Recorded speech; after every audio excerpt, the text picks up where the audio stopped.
বিখ্যাত সাহিত্যিক Napoleon Bonaparte বলেছিলেন, আমাকে একটা শিক্ষিত মা দাও, আমি একটা শিক্ষিত জাতি দেব। মানে তিনি বলেছিলেন মা যদি শিক্ষিত হয় তাহলে তার বাচ্চাও শিক্ষিত হবে, মানে একটা শিক্ষিত জেনারেশন তৈরি হবে।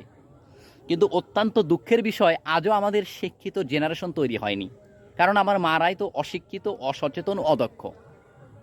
হ্যাঁ, এখনও মারা বা মায়েদের শিক্ষা বা মেয়েদের শিক্ষা সঠিকভাবে বাস্তবায়ন হয়নি আমাদের দেশে। আর এই জন্য মাদের কাছ থেকে পরবর্তী যে জেনারেশন আসতেছে তারা আর শিক্ষিত হচ্ছে না, তারা মূর্খই হচ্ছে।